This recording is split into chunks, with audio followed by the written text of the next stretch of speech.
Alright.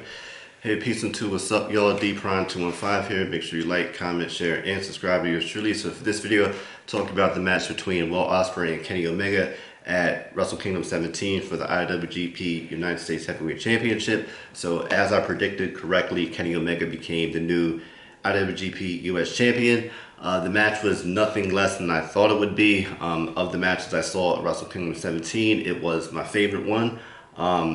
So there you have it. So as far as the match itself, before we even get to the match, I got to talk about the entrances, right? So Omega actually caught me a bit off guard. I did feel like he would have, one of those like standout entrances, but he caught me off guard because he didn't come out to his AEW theme. I wasn't expecting to hear Devil Sky. I mean, he's not in New Japan. Excuse me, he's not in New Japan, so I wasn't expecting to hear that, but I thought I would hear Battle Cry. Instead, he came out to what appears to be a one night only theme. I haven't watched New Year's Dash yet, so I'm not sure if this is his new his new Japan theme, if you will. But he came out to that very orchestral, very regal. I really love how he put out his left arm and the the wing came up on the Titantron big screen, what have you, playing off of his one wing angel persona. And he was addressed as the cleaner Kenny Omega. That was very cool. Now I know Kenny Omega is a very big Final Fantasy fan. I don't follow Final Fantasy. I never played the game. I'm aware of it, but I'm not familiar with the game that much, or let alone to know any of the nuances. But from what I've seen people say in comments, it appears to have been inspired by that. So even though I'm not really that familiar with it, I can tell Kenny is very passionate about that. So it was cool to see him play that out. Will Ospreay's entrance. Now, Will Ospreay, man, like I can't even say I have a love-hate relationship with his gear. I don't like the majority of the stuff he wears. I'm just not a big fan of the Hot Topic travel patterns exacerbated by the United Empire insignia, whatever. But the one thing that stood out to me and actually made me laugh, he came out, so his attire, he had on, knee pads. Well, he wears knee pads all the time, but his knee pad said GOAT across, right? Now, kind of a double entendre in a way. I don't even know if it is a double entendre completely, but his name is Will. That's his actual government name too, William, right? And Billy is, a nickname for Will, if you will, and he goes by Billy Goat, playing off of, he thinks he's the greatest of all time, whatever, right? So I saw that, I was like, wow, that was, it's a bit arrogant, it's a bit cocky, but it's also in line with his character. So I thought that was very cool. Coming up, I know Will Ospreay as myself, huge AJ Styles fan. I'll get into that. I'll mention that again in the video. You'll see how. But, came out, had the hood on. He didn't take the hood off like AJ did, but, he came out the hood. I was like, okay, I see the inspiration there. So, hats off to that. That was cool. So to get down to the ring, the match starts. And honestly, the match started exactly how I thought it would start, with Will Ospreay doing some ridiculous running move and Kenny Omega dodging it, just like that.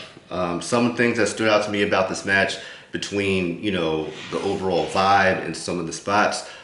First things first, like probably the biggest thing, more so than any of the individual spots, was the temperament of the two. This felt like a fight. This felt personal. This didn't feel like just like a match between the two. Like even to call back to their the press conference for Wrestle Kingdom 17.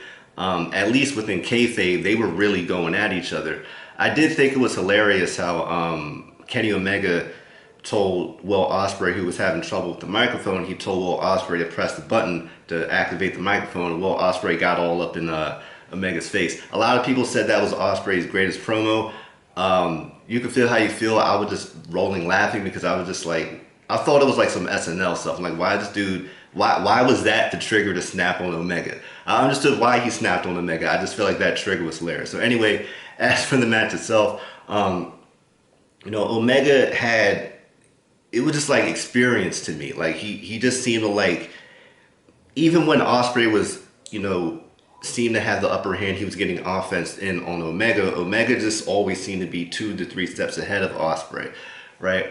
And Ospreay just seemed to be a lot more hot-headed and angry at Omega, and that played to his eventual loss in the match. That was my takeaway from seeing how they were acting in the match, at least within character.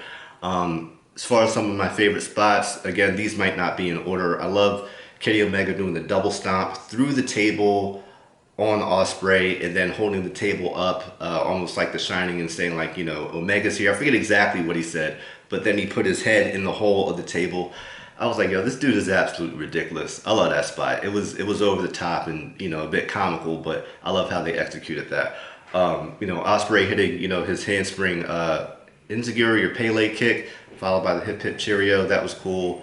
I love the spot where Omega countered Ospreay's Os Cutter on the apron, where instead of doing anything over the top, Omega just held on to the top rope and Ospreay's back crashed into the apron. I was like, why didn't anyone think of this before? Like, I don't know if anyone's done that before, but that was just a very simple counter, and it, you know, it hurt Ospreay. I was like, that was very cool. I like that.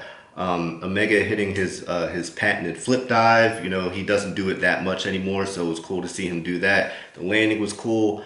Ospreay just, this dude, he was on his Karate Kid with those cheeky Nando's kicks, man. He was just kicking them. You know what I mean? I don't know if he's aware of, you know, Tribe Called Quest, Can I Kick It, but he was kicking it big time on that. But I love that. The desperation as far as, the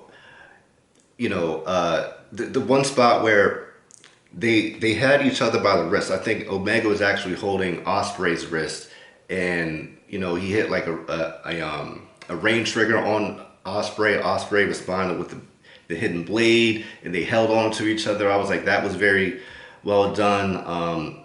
Ospreay reversing either, I don't know if it was going to be a Croyt's Wrath or a One Wing Angel, but he reversed that into a Styles Clash, followed it up with a hidden blade. The DDT spot on the exposed turnbuckle, I think, was a bit over the top dangerous. I don't know. I mean, we'll see what the lasting ramifications of that spot may have been, but that was a cool spot. I just don't know if it was absolutely necessary because it's very dangerous. That spot was good. I love the Avalanche Croyt's Wrath. That was very well done. The finish in the match was actually very surprising. Now, I didn't expect for Ospreay to go out like that. I'm happy he did. He went that way instead of going out trying to impersonate Omega, but you know, by using like, you know, a V-trigger or attempt to do a one-wing angel. But the way he spit at Omega was just like, wow, that was that I didn't expect that type of, you know, finish. And Omega hit him with the Kamigoye in, you know, homage to his best friend Kota Ibushi, and then finished it with the One Wing Angel. That finish reminded me a bit of one of the Mortal Kombat web series where Baraka and Johnny Cage were fighting. Like, Johnny Cage, before he lost to Baraka, you can watch, you know, the actual thing and see what happens. But before he lost to Baraka, he actually spit at Baraka, or just spit in general. And I was just like, wow, that was like, it's like a last stand sort of thing. But, you know, it was unexpected, but I just love how they overall executed the match. So, as you can tell, I'm very happy with that match. It was my favorite match of Wrestle Kingdom 17. What did you think of the match? Were you happy with it? Were there things you liked, disliked? How do you feel about the outcome? Let me know what you think in the comment section below. Once again, make sure you like, comment, share, and subscribe to yours truly, DPron215, and we'll see what's next for, you know, Omega and Okada. It looks like, you know, the belt, the IWGP US Championship will get some more airtime on AEW. It was cool to see Omega have one of his best matches in a very long time and see him performing at this level. New Japan Omega is, let's just say he's a bit different than, you know, AEW Omega. So it was cool to see the cleaner come back. So we'll see what's up next, and until next time. All right, peace, too sweet.